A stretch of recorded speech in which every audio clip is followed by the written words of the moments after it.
You know, we believe that we have not created a Angus bull in my lifetime. Dad would have said they weren't that good back in the 60s and 70s, but we have always tried, and granted it's been more successful as we got better information, to always create cattle that are multi-trait elite. And if you don't think of the female as one of the absolute most important requirements, then you're leaving off half of your entire inventory. Our females have been able to work all over the United States, and our genetics have worked all over the world. And so our critics would say our inventory does go very fast because we like everybody else, have bills, so we sell our very best at a very young age.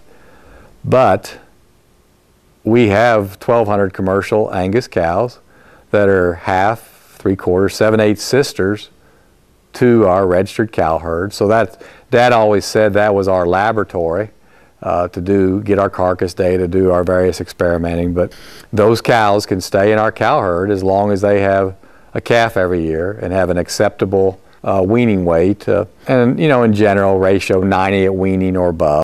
And so on those 1,200 Angus females, our oldest, there's only about 4 or 5 of them left, but our oldest ones will be 17 this fall. And so I appreciate and I understand the need for longevity, and I appreciate and believe that Gardiner Angus Ranch thinks of that simultaneously to all of the other traits. One of the things we probably need to discuss more is our best customers sell their heifers for more than they sell their steers. It's just critically important that we look at the female, again, simultaneously to all of the other traits. And we mentioned earlier the American Angus Association's heifer pregnancy and 30-some thousand records, and we've submitted all of our records since 2004.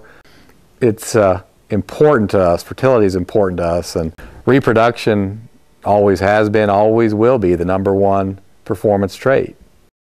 And with Dad's extensive records, clear back into the early 50s, and certainly since 1964 till today, we've been able to achieve a greater than 95% pregnancy rate in a 60-day or less breeding season.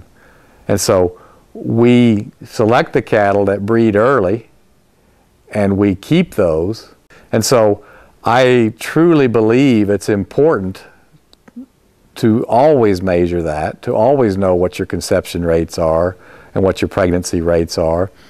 And that's what's exciting about the genomics, because even though we have the heifer pregnancy tool, we need more information. And in general, the sires that we use, the majority of them are in the top 25% or greater for heifer pregnancy. So we're very, very aware of it. We're very aware that the females that our bulls sire are going to have to do one of two things. They're either going to have to work in our customer's herd to replicate the process, or our customer will sell them as replacement females, and their livelihood and the livelihood of their customers is dependent that those females not only work well but excel in those environments.